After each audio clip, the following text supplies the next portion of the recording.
Halo Sobat Bisnis, welcome back to SB Vlog episode ke-6.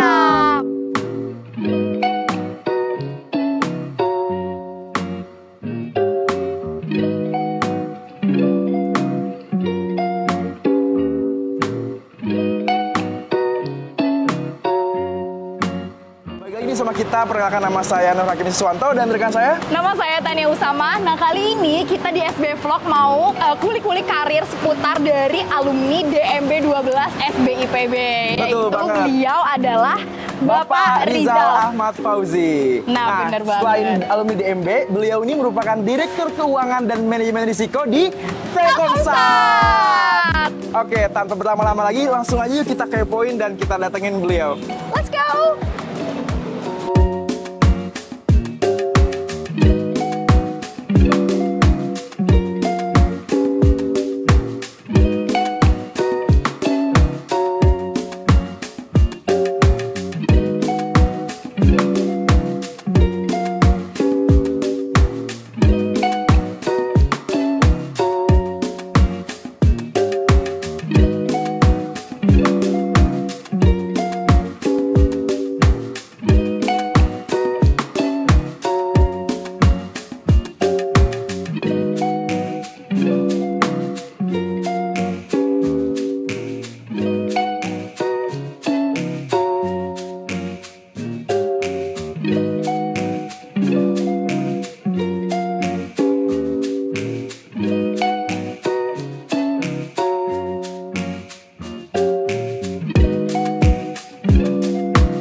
Oke Sobat Bisnis, sekarang kita sudah bersama dengan Bapak Rizal selaku Direktur Keuangan dan Manajemen Risiko dari Telkomsat. Sebelumnya selamat pagi Bapak, terima kasih atas kesempatan waktunya. Baik, sekarang kita ada sesi tanya jawab nih Pak, sesi Q&A gitu ya dari teman-teman semua Sobat Bisnis di rumah. Pasti penasaran nih seputar keseharian dan juga bagaimana sih Telkomsat perkembangannya pada saat ini. Mungkin kita langsung aja nih dari pertanyaan awal ya Pak ya. Siap. Apa posisi Bapak saat ini dan bisa dijelaskan sedikit tentang peran dan tanggung jawab Bapak di Telkomsat nih Pak? Baik, terima kasih Mas Hakim sama Mbak Tania. Terima kasih, selamat datang di Telkomsat. Kami adalah perusahaan subsidiari dari Telkom Group yang dalam tanda kutip kita diberikan amanah untuk mengelola bisnis satelit. Bisnis satelit secara umum, jadi seluruh entitas bisnis satelit di Telkom Group dipercayakan kepada Telkomsat. Jadi Telkomsat ini merupakan konsolidasi dari 3 unit usaha atau 3 perusahaan begitu yang semula terpisah-pisah kemudian digabung menjadi Telkomsat. Posisi saya kurang lebih di sini ya bantu-bantu aja. Bantu-bantu aja. Secara job title, judul saya adalah Direktur Keuangan dan Manajemen Risiko. Jadi kalau boleh secara umum begitu ya, kita lihat dari struktur organisasi saja bahwa saya bertanggung jawab terhadap 4 unit begitu. Pertama adalah tentu saja keuangan, termasuk di situ accounting dan teman-temannya. Kemudian yang kedua adalah human capital. Kalau istilah teman-teman mungkin HCM dan atau SDM gitu. Yang ketiga tanggung jawab saya adalah terkait dengan billing dan collection. Jadi setelah kita lakukan service, kita lakukan pengumpulan tagihan dan sebagainya. Dan yang terakhir adalah supply chain. Jadi supply chain atau lebih mudahnya pengadaan gitu juga di tempat saya. Jadi kurang lebih ada 4 kelompok besar dari pekerjaan di rantai perusahaan yang merupakan tanggung jawab saya. Demikian kurang lebih. Oke, baik siap Bapak.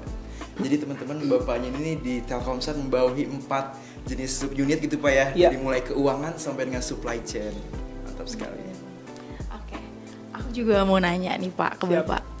Bagaimana sih perjalanan karir Bapak hingga akhirnya tuh mencapai di posisi saat ini, dan ada apa motivasi Bapak memilih di bidang keuangan dan manajemen resiko ini? Wah, itu long story. Boleh diceritain tuh gimana Pak, biar bisa mendengar Baik, juga. ya ini bisa menjadi ini juga untuk teman-teman gitu ya, bahwa pada intinya ya kita berbuat yang terbaik dan nanti insya Allah ada jalannya. Jadi saya S1 itu di teknik industri, jadi sebagai industrial engineer kita selalu mencari optimasi dari sistem yang terbaik gitu. Lalu melihat ada optimasi sistem ini dan seterusnya. Kemudian masuk ke Telkom Group di STT Telkom dulu. Kemudian saya berkarir di situ. Awal-awal karir saya adalah sebagai sales engineer. Jadi saya benar-benar ngobeng begitu. Betul teknik gitu. Betul-betul teknik di jalan gitu ya, narik kabel dan sebagainya. Saya ngalamin dan ke daerah-daerah begitu. Nah kemudian saya S2 saya kebetulan ketertarikan saya di investasi. Jadi ketika ada kesempatan sekolah dari kantor, saya ngambil investasi dengan teman-teman yang sangat menarik begitu grupnya. Kemudian barulah ketika terakhir saya penempatan itu di anak perusahaan gitu. Di marketing. Jadi jalur saya tuh sebetulnya sejak sales engineer 5 tahun, setelah itu saya marketing lama. Hampir mungkin 10-12 tahun gitu, itu di marketing. Nah sampai saya sekolah S2 di tahun 2000-an begitu, 2000 awal, ya baru ke investment, pulang investment, marketing lagi gitu. Karena memang kebetulan untuk sales di satelit itu masih terbatas orangnya. Nah kebetulan setelah itu saya kembali ke Telkom, itu saya diminta untuk join di keuangan. Saya nggak terlalu pede tuh. Waduh, udah lama ninggalin keuangan gitu kan. Sekolah akhirnya ya saya sekolah lagi lah di SB gitu. Di SB untuk pede aja sebetulnya awalnya, tapi ternyata menarik. Banyak sekali hal yang bisa temukan. Jadi menurut saya teman-teman semua juga kita semua ya kita ngikutin saja gitu ya. Karena nanti juga pada ujungnya jalannya ada gitu ya, ketertarikan kita dan seterusnya. Dan memang pekerjaan-pekerjaan yang ada sebetulnya basicnya tentu saja adalah pola pikir, kemudian kemauan, agility, persistence seperti itu. Jadi bapaknya tuh pernah ngerasain juga sampai terjun lapang di bagian kabel-kabel juga ya? Oh iya, sebelum pernah. Jadi di posisi saat ini, keren banget. Iya, pernah. Semua tuh perlu ada proses emang. Ada perjalanan panjang ya. Yang menarik itu saya selalu ditugaskan karena kebetulan berikutnya saya tuh di satelit begitu. Saya pernah ini kan yang paling jauh, jadi di Dili, kemudian di Banda Aceh yang ada keributan gitu lah ya. Iya masih. Ya keributan pada saat itu, kemudian karena untuk meliput paling gampang tuh pakai satelit. Ya udah, saya diterjunkan di situ dan saya pernah ini buat saya sih menarik gitu adalah satu saat saya disuruh masang antena di tower di atas sama teman saya satu orang yang asli sana. Terus pas sudah selesai turun, ayo turun. Tar dulu Zal, kita diam dulu, kenapa? Lihat bawah ternyata tembak-tembakan, gitu. Di Dili tuh. Pantesan dia kok grogi gitu, padahal orang sini, saya kan orang dari Jakarta gitu. Ternyata di bawah ada tembak-tembakan tuh. Oh oke, tunggu dulu. Ditunggu di atas, menegangkan ya. Di atas tower gitu, angin begini-begini. Tapi itu menarik gitu ya teman-teman. Jadi ikutin aja. Ya kurang lebih itu. Jadi daerah-daerah. Ikutin aja gitu flow-nya. Terima kasih. Iya kayak gitu ya. Oke, dari aku lagi. Oke, tadi kan kita sudah berbicara terkait background Bapak, kemudian pekerjaannya. Sekarang kita mulai beralih ke perusahaan Bapak yang kembang sekarang nih Pak. Nah, Baik. kita kan melihat dunia informasi dan telekomunikasi saat ini berkembang pesat ya Pak. Di zaman globalisasi ini, semuanya serba canggih dan serba cepat. Nih, menurut Bapak, pandangan Bapak terkait perkembangan pada saat ini terkait di industri telekomunikasi ini bagaimana Pak? Baik.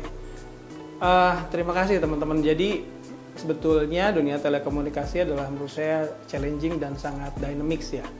Dynamics mengikuti dengan inovasi-inovasi yang ada. Jadi kalau Telkom dulu kita kenal sebagai perusahaan telepon begitu, nah sekarang kita mendeklar sebagai digital telco. Jadi kalau ada sisi kanan, sisi kiri. Sisi kanan adalah misalnya kita sebut sebagai telekomunikasi, sisi kiri adalah digital company. Nah kita perusahaan telekomunikasi yang mencoba menjadi digital company gitu. Nah sehingga secara umum di Telkom Group kita mempunyai 3 portofolio. Itu portofolio digital telekomunikasi, portofolio telekomunikasinya sendiri, dan di tengah-tengah tentu ada in between. Nah, kenapa kita lari ke sana? Karena sekarang memang banyak disrupsi dari OTT istilahnya, over the top, di mana perusahaan telekomunikasi itu hanya menjadi jalan saja, tapi penumpangnya adalah perusahaan-perusahaan digital. Teman-teman sehari-hari tentu WhatsApp, Facebook, jadul banget ya Instagram gitu ya, dan sebagainya itu kan kita kenal sebagai penumpang gitu ya. Nah jadi kita juga ikut tren tersebut. Kenapa? Karena valuasi dari perusahaan digital ini sangat tinggi dibanding dengan perusahaan-perusahaan telekomunikasi yang punya jalannya. Sehingga kalau kurang-kurangnya kita berinovasi, kita dianggap sebagai dumb pipa yang bodoh gitu. Kita dapatnya berapa, mereka yang menikmati jalannya dapatnya berapa. Sehingga kita mencoba bertransformasi dari perusahaan digital telekomunikasi menjadi digital company. Gitu. Kurang lebih gitu. Oh iya, betul. Menarik sekali nih Sobat Bisnis. Jadi perubahan dari perusahaan telekomunikasi sekarang berubah, maksudnya bertransform gitu Pak ya. Kita agile mengikuti perkembangan zaman menjadi digital company ini. Baik, selanjutnya Pak, kalau boleh tahu nih, ada nggak sih Pak tantangan yang Bapak hadapi ketika menjalankan jabatan yang diemban saat ini sebagai Direktur Keuangan dan juga Manajemen Risiko di Telkomsat Pak? Boleh diceritakan? Terima kasih. Teman-teman, memang sebagai Direktur Keuangan dan Manajemen Risiko, apabila saya beranalogi mudah begitu, itu lebih berfungsi sebagai rem begitulah, rem dan menjadikan dashboard dari perusahaan, sehingga kita harus dapat memberikan masukan-masukan kepada seluruh perusahaan terkait dengan indikator-indikator apa saja yang menjadi dashboard dari perusahaan untuk kemudian bisa mempercepat bisnisnya. Jadi dalam tanda kutip kita memang lebih di belakang gitu, tidak di depan, di front office, tapi kita memberikan masukan dan juga memberikan guidelines kepada teman-teman di depan, kira-kira bisnis mana yang perlu digas begitu, mana yang memang kita perlu kurangi. Demikian juga dengan partnership dengan mitra-mitra yang ada gitu, baik lokal maupun internasional. Oke Pak, sekarang kita dengar nih Telkomsat ini punya proyek Starlink yang sedang dikembangkan oleh Telkomsat. Bisa Bapak jelaskan lebih lanjut tentang proyek ini dan bagaimana proyek ini diharapkan mempengaruhi industri telekomunikasi di Indonesia? Mungkin ini juga ada pertanyaan dari titipan anak-anak SB yang kepo juga nih. Iya betul, memang Starlink ini lagi FOMO ya. Betul. Lagi FOMO. Jadi teman-teman mungkin saya jelaskan apa sih posisi Telkomsat di Telkom Group. Tadi kan Telkom Group adalah perusahaan telekomunikasi yang mencoba shifting begitu menjadi digital telco. Jadi bukan hanya perusahaan digital saja, tapi digital telco. Karena kalau orang kenal digital itu berarti digital adalah penumpang, telco adalah punya jalan. Nah kita pengen dua-duanya gitulah kurang lebih. Nah saat Telkomsat di mana nih? Telkomsat itu sebetulnya kalau dari sisi ini masih sisi kanan. Mereka Telkomsat adalah perusahaan kita sebutnya sebagai transmisi telekomunikasi gitu ya. Kita sebagai penghantar. Nah, kita kenal ada beberapa media. Pertama bisa melalui fiber optik, kabel serat optik, bisa jadi kabel tembaga atau juga melalui satelit. Nah, satelit itu kenapa sih masih diperlukan gitulah ya? Karena kan sekarang Papua sudah nyampe itu kabel dan sebagainya, atau juga bisa melalui radio. Nah, misal seperti GSM itu kan melalui radio gitu ya, melalui udara. Nah, kenapa satelit diperlukan? Karena satu, kelebihannya satelit itu adalah instalasinya cepat. Coba kalau teman-teman bayangkan kalau misalnya satu titik perlu ada komunikasi kan harus gali dulu. Iya. Kemudian harus pasang tower dulu dan seterusnya. Kalau satelit as simple as bawa antena, pasang, cepat gitu. Iya sih. Jadi kelebihan itu ya nggak bisa ini. Jadi tantangan misalnya harus melalui gunung, melalui sungai dan sebagainya hilang tuh dengan satelit. Jadi kenapa satelit tetap diperlukan? Terutama biasanya kill apps-nya adalah untuk broadcast. Broadcasting itu kan satu titik ke ribuan titik gitu ya. Iya. Tapi juga dilakukan untuk point to point, satu titik ke satu titik lain tanpa memerlukan media fisik. Nah, Telkomsat sendiri sekarang kita punya ada 3 satelit yang kita kelola, 4 sekarang, 4 satelit yang kita kelola. 2 adalah milik Telkom Group sendiri, 2 milik Telkom Group sendiri, yaitu satelit Telkom 3S istilah kita, kemudian satelit merah putih, dan yang terbaru baru meluncur kurang lebih awal tahun inilah satelit merah putih 2. Merah putih 2 dan yang akan meluncur, sudah meluncur tapi juga akan beroperasi adalah satelit merah putih 3. Nah, jadi ada 4 satelit yang kita kelola. Bagaimana dengan Starlink gitu kan ceritanya? Masing-masing satelit mempunyai karakteristik.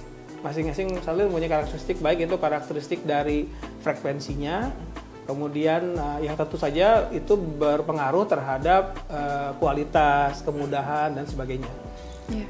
Nah, bagaimana Starlink gitu ya? Nah, jadi mungkin saya jelaskan sedikit mengenai posisi satelit.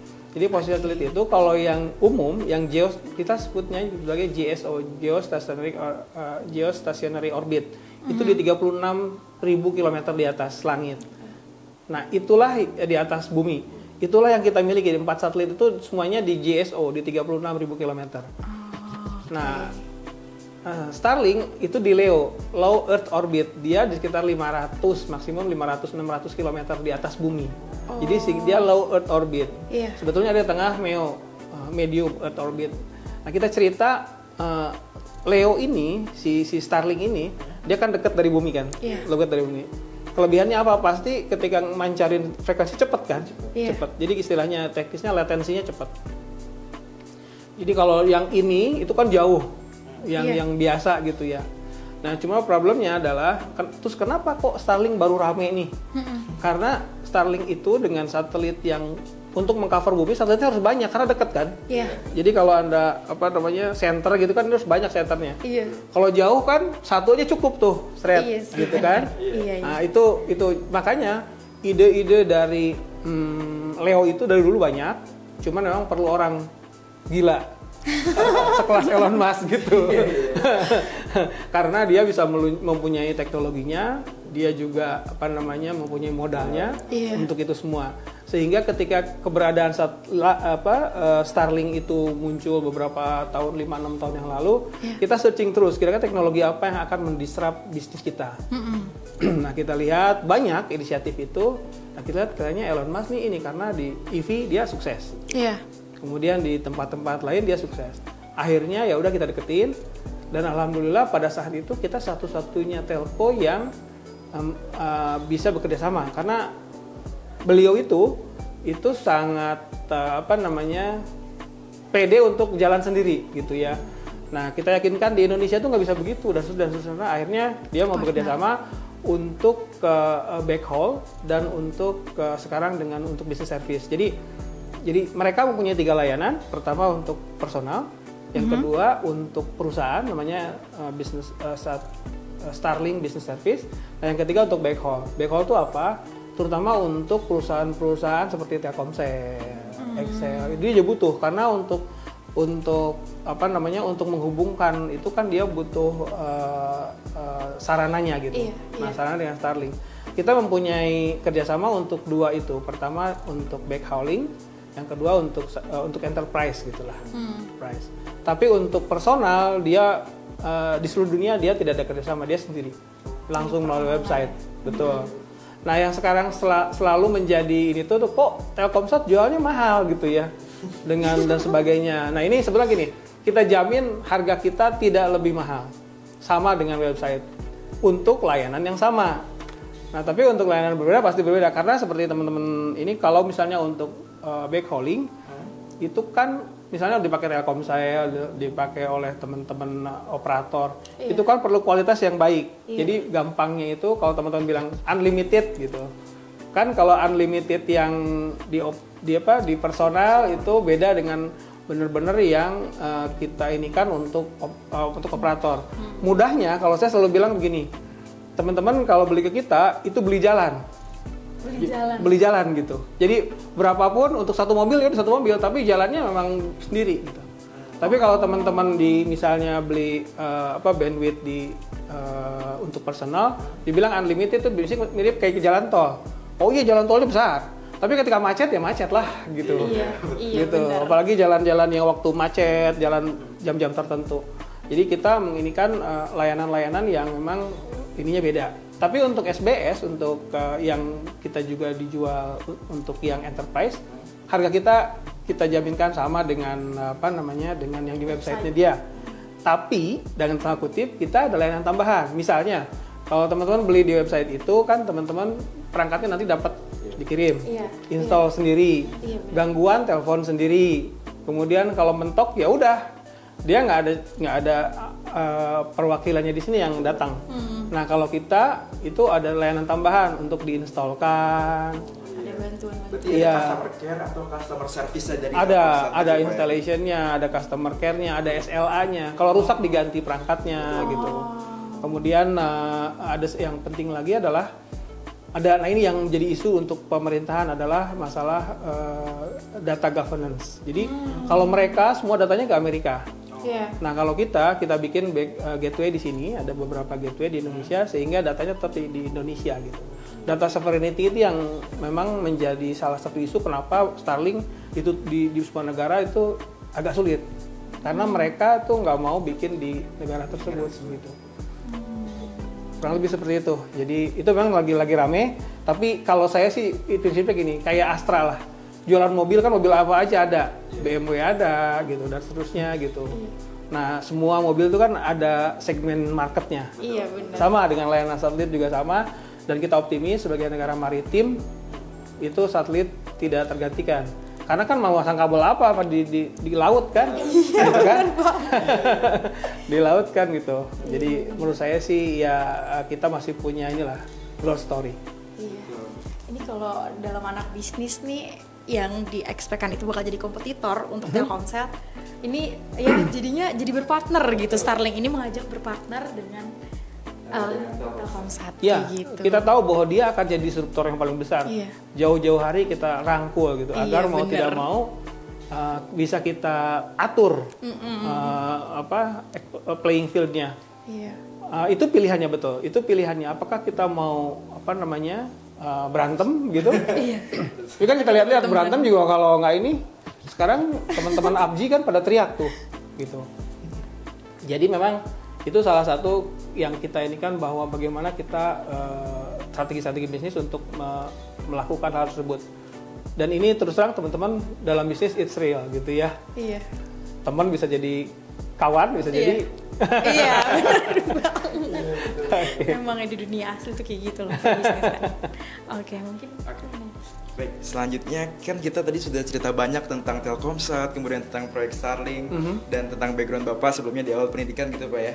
Mungkin ini sedikit saya ingin bertanya nih kaitannya dengan sekolah bisnis, bagaimana alma mater Bapak nih Pak ya. Iya, siap. Bapak ini kan alumni dari Doktor Manajemen dan Bisnis angkatan ke-12 ya Pak kalau tidak salah. Betul. Oke. Baik, kalau boleh tahu kira-kira peran SB di perjalanan karir Bapak atau di perjalanan hidup Bapak itu seperti apa nih Pak kalau boleh diceritakan? Oke. Terima kasih teman-teman. Jadi pertama buat saya adalah mencari ilmu dan wawasan itu is a must ya. Karena dunia kita itu bukan dunia yang statis dan kita tidak hidup di ruang hampa gitu. Sehingga kita perlu bergaul dan selalu senantiasa menambah ilmu dan wawasan.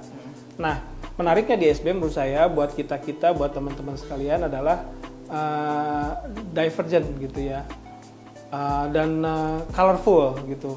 Jadi terutama kalau buat teman-teman, buat saya misalnya yang bukan di pertanian gitu kan, Nah ternyata di program kami di Dokter Manajemen Bisnis Angkatan 12 pun rasanya sih orang pertanian cuma 1-2 gitu ya.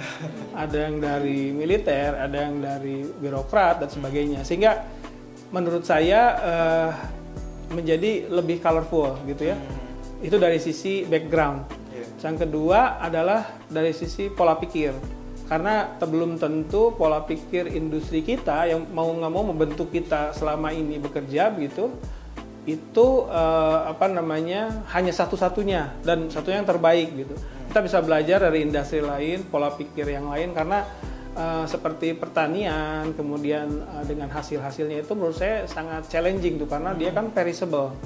Dia nggak bisa ditaruh lebih dari sekian hari tanpa dikondisikan di kulkas dan sebagainya gitu ya. Jadi bagaimana itu pengolahannya, bagaimana penjualannya itu sangat challenging. Tentu setiap industri, setiap bidang mempunyai karakteristik masing-masing. Nah, dengan sekolah ini kita diajarkan untuk mempunyai satu pendekatan yang ilmiah. Pendekatan yang ilmiah yang tentu saja cocok di tempat lain dan juga cocok di tempat dimanapun karena sifatnya universal. Betul.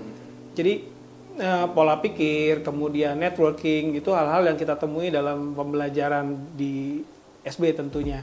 Jadi buat saya, teman-teman sekalian, jangan ragu-ragu untuk belajar di SB karena menarik, dosennya juga berpengalaman gitu. Kemudian tempatnya juga kan mungkin dibanding Jakarta atau tempat-tempat lain, saya pikir tidak terlalu cukup di tengah kota, tapi juga masih asri gitu ya. Dan kita akan bertemu dengan orang-orang yang sama-sama mempunyai multidimensional perspektif begitu. Nah itu sangat menurut saya sangat berguna gitu agar teman-teman jadi tidak katak dalam tempurung lah. Gitu. Siap. Dan for your information nih Sobat Bisnis, Bapak Rizal ini merupakan salah satu dosen juga Pak ya di Sekolah Bisnis IPB nih. Kalau boleh itu diceritakan boleh nggak Pak pengalaman kalau selama ngajar di SB ini kayak gimana nih Pak, selain dulunya alumni gitu ya, setelah lulus balik lagi kampus untuk mengabdi menjadi dosen itu gimana Pak? Iya, sebetulnya mungkin terlalu keren ya kalau sebut dosen. Saya sering diminta sharing gitu dengan teman-teman dan saya pikir saya love to share gitu ya karena pengalaman lebih dari 25 tahun di industri tentu saja perlu kita sharing ke teman-teman yang mungkin akan masuk atau sedang atau juga mungkin sedang menimba karir gitu ya. Jadi teman-teman sekalian di stasiun bisnis itu menurut saya cukup unik ya, di IPB sendiri cukup unik kondisinya karena positioningnya baik dari sisi lokasi maupun dari sisi keilmuan itu sangat multi track gitu ya, multi track. Nah ini memberikan satu kelebihan tersendiri gitu ya, baik dari sisi orang-orangnya juga kan mungkin berbeda antara kampus Darmaga dengan kampus SB. Betul. Kemudian juga ambience-nya juga beda gitu ya. Nah saya terus terang sejauh ini sering memberikan sharing itu terkait dengan risk management, kemudian juga terkait dengan digital teknologi ya. Nah itu mungkin di situ yang bisa saya sharingkan karena kalau yang lain misalnya pertanian dan sebagainya kan mungkin teman-teman udah jago lah ya. Banyak yang teman-teman yang lain perbankan dan seterusnya mungkin ya. Nah kebetulan memang menurut saya sharing-sharing dari teman-teman yang sudah dalam tanda kutip sudah malang melintang itu akan sangat baik gitu untuk memberikan wawasan pada teman-teman yang sedang belajar. Karena pada saatnya nanti kan teman-teman tidak berada di Menara Gading, tapi akan masuk ke dalam dunia nyata dalam tanda kutip, baik itu bisa berbisnis sendiri maupun berbisnis melalui entrepreneurship gitu ya. Melalui intra maupun entrepreneurship. Demikian. Oke, mantap sekali. Keren banget ya bapaknya ini, selain sibuk di Telkomsat masih nyempetin untuk jadi dosen di SBIPB. Oke bapak, saya penasaran nih Pak, apakah ada mentor atau figura inspiratif yang sangat mempengaruhi perjalanan karir bapak? Ada nggak tuh Pak kira-kira?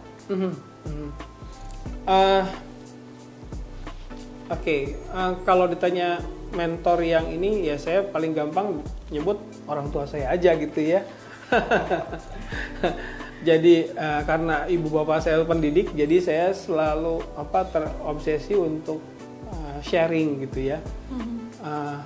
Karena sekecil apapun root kita mungkin dalam perspektif orang itu yang diperlukan. Yang kedua, untuk di pekerjaan tentu saja menurut saya selalu memandang semua orang ada kelebihan. Jadi ada orang-orang yang menurut saya ada kelebihan dan kita bisa belajar, dan itu saya tidak bisa sebutkan satu persatu, banyak gitu ya. Ketika saya di engineering, saya ambil, dan itu coaching dan mentoring itu penting teman-teman. Yeah. Coaching dan mentoring penting karena kita harus mempunyai semacam gini, harus jadi lebih, kalau menurut saya panutan atau itu kan terlalu jauh ya, terlalu jauh. Jadi ini jadi life coaching gitu. Life coaching. Nah, itu kenapa? Karena dalam keseharian kita kan pasti menemukan hal-hal yang tidak bisa kita selesaikan sendiri, gitu ya. Iya. Nah, seiring waktu, cuman memang ada yang nggak bisa move on. Kalau saya orangnya bisa move on. Jadi kalau misalnya di teknis saya ini siapa begitu ya, kemudian kadang-kadang teknis pun beda, teknologi kan cepat. Iya benar. Mungkin untuk masalah ini ke si ini, masalah ini ke sini, masalah tentu apalagi ketika misalnya kita di keuangan nih, keuangan juga menurut saya sangat investasi dan keuangan itu sangat luas begitu. Iya. Mulai dari pasar modal, kemudian investment sekarang lebih ini lagi ada green bond, ESG dan seterusnya. Saya ikutin terus kebetulan karena salah satu yang saya ingat penugasan saya pertama di keuangan waktu itu di grup adalah menerbitkan obligasi penawaran obligasi berlanjut sekitar 7 triliun begitu ya. Dan kemudian setelah itu sukses diminta juga untuk Zal sekarang nerbitin sukuk gitu. Nerbitin sukuk untuk Telkom Group dan seterusnya. Jadi dan itu saya bergaul dengan banyak orang terkait dengan itu kan, baik dengan manajemen investasi, dengan dengan regulator dan seterusnya gitu ya. Jadi menurut saya itu menarik, apalagi dengan sekarang dunia digital semua terdisrupsi kan? Iya benar. Oh industri, perbankan iya, transportasi iya, dan kemudian juga FMCG juga iya gitu. Nah saya sangat mengikuti itu dan juga love to sharing dengan teman-teman lah. Oke, mau nanya lagi nih Pak. Apa filosofi hidup atau prinsip yang Bapak pegang teguh dalam perjalanan karir ini? Oke. Terima kasih. Nah kalau itu saya punya profilnya Nabi Muhammad tentu saja ya. Cuman kan beliau tidak hidup bareng kita gitu kan. Gitu. Nah kita tentu harus mencari orang-orang yang. Nah buat saya sebetulnya menurut saya ini juga ya inisiatif dari sekarang sudah digulirkan dalam culture gitu ya. Culture itu kan menjadi satu pegangan kita di atas norm, ethics dan seterusnya. Nah, saya nggak usah yang nyari yang susah-susah deh gitu ya. Apa yang diinikan oleh BUMN itu menurut saya sudah cukup mewakili juga yang diinikan oleh agama Islam gitu ya sebagai kepercayaan saya, yaitu akhlak gitu ya. Sedikit mungkin saya ini amanah itu kan tentu penting karena sepintar apapun, secanggih apapun, tapi kalau kita nggak percaya orang itu, sorry gitu ya. Iya benar. Kan harus amanah gitu. Kemudian kompeten. Nah itu dia. Kompetensi itu adalah satu hal yang perlu kita upgrade terus.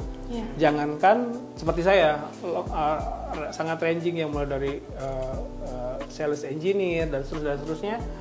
Meskipun teman-teman di satu tempat begitu, satu titik, kan di dunianya bergerak terus.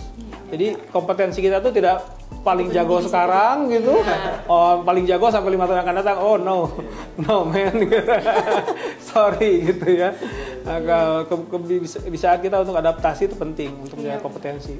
Kemudian yang ketiga adalah akhlak gitu ya, amanah, kompeten. Yang ketiga adalah harmonis. Lagi-lagi kita harus ini dengan teman sekitar gitu ya, dengan teman sekitar. Karena kadang-kadang kalau kita jago sendiri, terlalu menonjol dalam hal kita juga tidak berbagi dan seterusnya juga tidak baik. Bisa jadi ditoyor gitu sama lingkungan kan. Kita juga harus harmonis gitu, baik ke atas, ke bawah, ke samping gitu ya. Yang ketiga, yang berikutnya adalah harus loyal. Itu loyal itu penting, apalagi di dunia sekarang, di mana teman-teman kan, ini menarik nih. Saya dengan adik saya aja kadang-kadang ini gitu. Si kakak tuh di situ melulu. Saya kan sepanjang karir di Telkom. Tapi saya tidak bosan karena menikmati berbagai tadi. Beda-beda posisi. Beda-beda posisi, beda-beda tantangan gitu. Nah, kalau di teman-teman kan rata-rata pindah-pindah perusahaan tuh jadi setahun, pindah 3 tahun, pindah gitu. Nah, tapi loyal itu penting. Karena once itu ketika teman-teman ada di satu titik, ya harus loyal di situ gitu. Jangan sampai nggak kena amanahnya gitu ya. Amanahnya apa, tapi dia kerja untuk siapa gitu. Nah, kemudian yang berikutnya adalah adaptif. Lagi-lagi itu harus ini karena di dunia kita berkembang. Dan terakhir harus kolaboratif, teamwork ya, teamwork. Jadi teamwork juga penting tadi karena kita nggak bisa, kita tidak hidup di dunia hampa gitu ya, di dunia hampa. Jadi ya untuk kita harus bekerja secara tim. Mungkin itu. Terima kasih. Keren banget ya Pak. Baik, sobat bisnis di rumah, kita udah nggak kerasa aja nih ya, udah ngobrol panjang bersama Bapak Rizal, sudah sampai di penghujung aja acara nih. Nah Pak, untuk penutup closing statement nih Pak, kalau boleh, adakah kata-kata motivasi atau quotes dari Bapak gitu ya untuk para sobat bisnis, calon mahasiswa ataupun alumni dari sekolah bisnis IPB yang ingin mengembangkan karir ke depannya gitu Pak? Ataupun mahasiswa gitu ya, pengen nanti setelah lulus pengen kerja jadi apa gitu ya. Nah mungkin apakah ada saran atau tips and trick kemudian motivasi dari Bapak? Silakan Pak. Ya teman-teman sekalian, menurut saya ya yang penting adalah kita terus berkarya yang terbaik gitu. Dan percayalah bahwa karya terbaik kita sekecil apapun akan dilihat orang gitu, akan dilihat orang.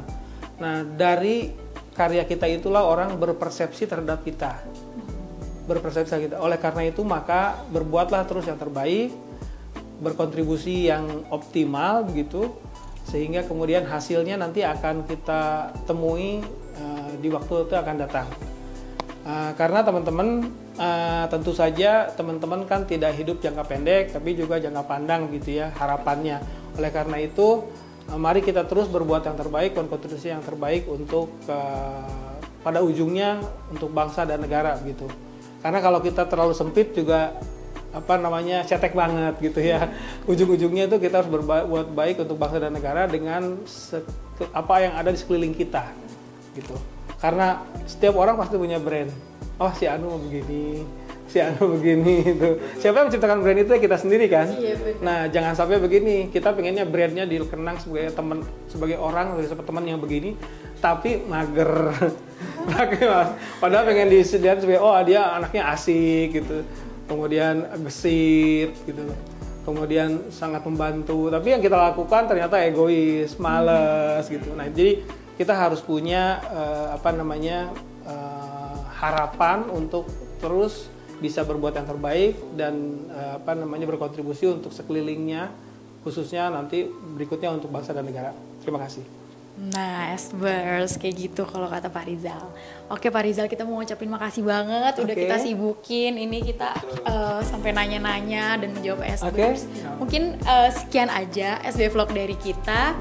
Sampai berjumpa di lain kesempatan Bapak. Siap. Terima kasih banyak Bapak. Makasih. Dadah S-Burst.